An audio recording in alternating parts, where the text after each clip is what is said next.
Good, y'all. Let's talk about last night's episode of Monday Night Raw. I think it was trash, but let's go over everything that took place on this show last night. So Jey Uso comes out.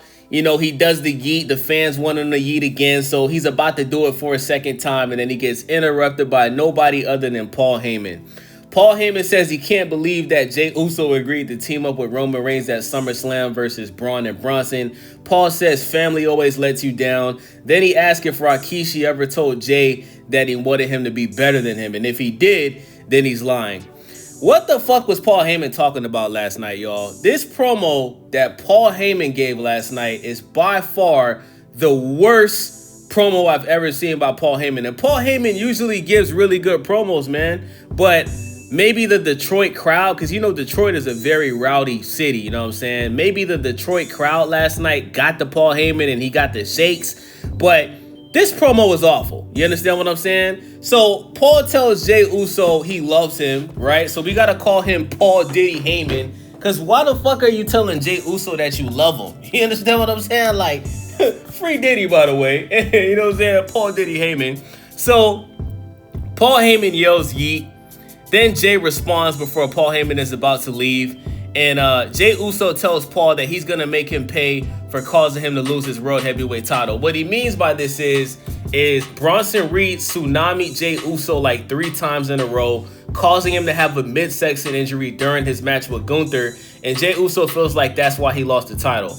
But I noticed while Jey Uso was cutting this promo, Jey Uso was breathing extremely hard. He was struggling to say what he wanted to say. And once again, it looked like Jey Uso was having an anxiety attack, bro.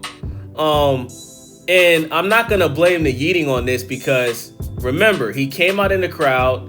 He yeeted one time. That was it. It's not like he redid it twice or 3 times. He only yeeted once. No diddy. He only yeeted once, right? And I think that Jey Uso has anxiety, bro. I think that he suffers from social anxiety, and I think that has something to do with why he lost the title to Gunther. I still think he should have had the title because Gunther just sucks. He's boring. But Jey Uso, man, you gotta work on giving better promos, bro. You know that's why everybody was criticizing you when you got the title from Gunther, because you were botching your promos. You look like you were scared to talk. You're breathing hard. We got to work on that, man. Jey Uso, please work on that, bro. So anyway, next we got a rematch with the Kabuki Warriors versus, I thought it was a rematch between the Kabuki Warriors and Raquel and Roxanne Perez.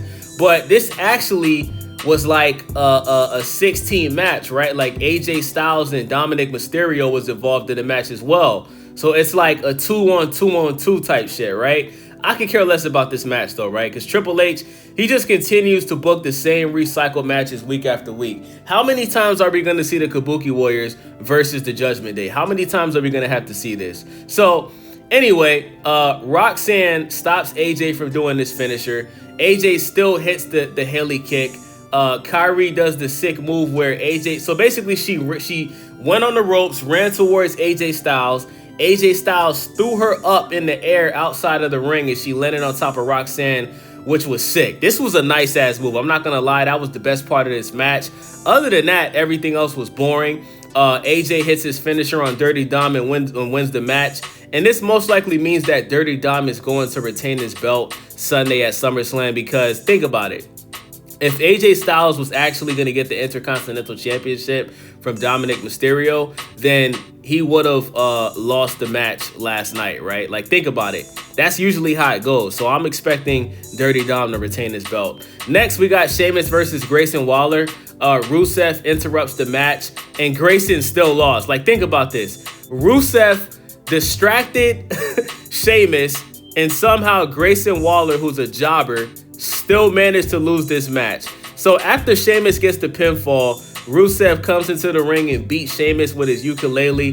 Then he does his submission move. Nobody cares, bro. I think Rusev is the most least popular wrestler in the WWE right now. I have no idea why he was re-signed. Nobody cares about him, bro. The guy's just, he's just a roid head, bro. Nobody cares about him. He's not interesting. He barely talks. Can't cut a promo. The only good thing about Rusev is the dude is he's just brawling. That's it. Brings nothing else to the table. Next, we got Lyra Valkyria. she comes out and says that these big ass shoes that she's wearing is her Becky stompers.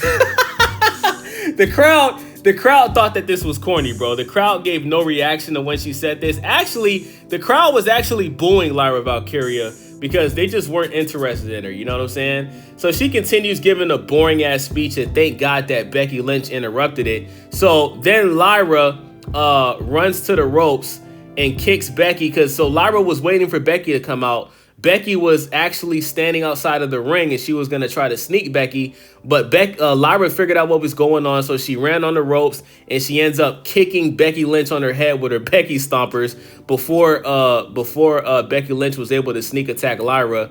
And then Becky somehow gets a stick and starts beating Lyra with it. Who gives a fuck, bro? Next, we got an 8-woman tag team match. Rhea Ripley hits the Riptide on Piper Niven's 300-pound fat ass. Stephanie Valkyrie does her finisher move and pins Chelsea Green. She wins the match. Who cares? Next, we got Finn Balor and JD McNuggets versus LWO. I'm not going to lie to you guys. LWO is one of my favorite tag teams in the WWE right now, bro. It's two Hispanic guys.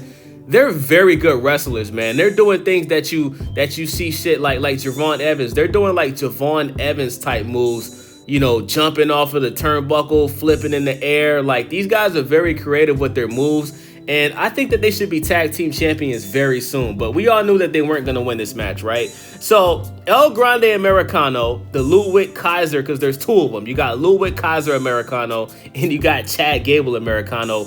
Ludwig Kaiser interrupts the match. Dragon Lee stops Chad from doing anything. And then the real El Grande Americano, Chad Gable, stops the LWO from winning this match, and the Judgment Day retains. Finn Balor and JD McNuggets retain their tag team belts. Next, we got a Gunther promo. The whole crowd is chanting CM Punk while Gunther is trying to talk. Gunther says that he cooked CM Punk on the mic last week on Monday Night Raw. And I agree. I'm not going to lie to you guys. Last week's episode of Monday Night Raw, Gunther gave a very solid promo, and he cooked CM Punk on the mic last week. I'm not going to lie to y'all, man. Gunther usually is very boring and just says a whole bunch of bullshit, but I do think that he did cook CM Punk on the mic last week when he was giving his promo. So Punk interrupts Gunther, and the crowd goes crazy. Punk says that he doesn't want to be World Heavyweight Champion. He needs to be World Heavyweight Champion, like he needs air in his lungs. Punk says that he needs to be a champion for the fans that have chanted his name for 10 years. Punk says Gunther can't back up his arrogance, and Punk brags about having a much better resume than Gunther. Then Punk covers Gunther's mic while he was trying to talk, and he says that there's levels to this kid, and that SummerSlam, this SummerSlam, he's basically gonna snatch that title from Gunther, right? Guys, we gotta be honest, man. Punk better win this match, or we gotta riot, man. If CM Punk loses against Gunther for the World Heavyweight Championship, we should all just stop watching this shit. Because let's be honest, Raw and SmackDown are continuing to get worse week after week.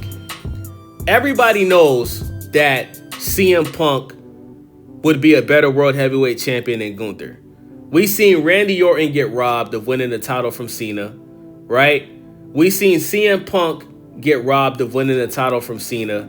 If CM Punk loses this World Heavyweight title match against Gunther, I'm done watching wrestling. And I'm just being honest with y'all. I'm done. I'm just going to take a break.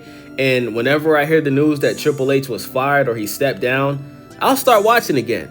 But there's no way on God's green earth that CM Punk is going to lose this match to Gunther. There's no way. So next, we got the main event between Jey Uso versus Bronson Reed's fat ass. Braun Breaker, as expected, interrupts the match and spears Jey Uso outside of the ring. Then Roman Reigns comes out.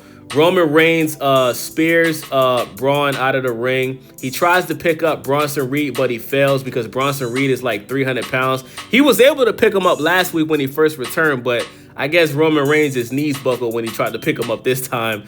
So Bronson, he throws Bronson into the ring post, and then Jey and Roman, they try to spear Braun and Bronson outside of the ring, but Braun Breaker brutally spears Roman Reigns, and Bronson clotheslines Jey Uso. Then Braun Breaker spears Jey Uso inside of the ring, and then Bronson Reed's fat ass tsunami splashes Jey Uso. this is the same predictable stuff week after week after week. Like, we all knew this was going to happen. We all knew that during this match there was going to be some type of interruption. We all knew that Roman was going to come out.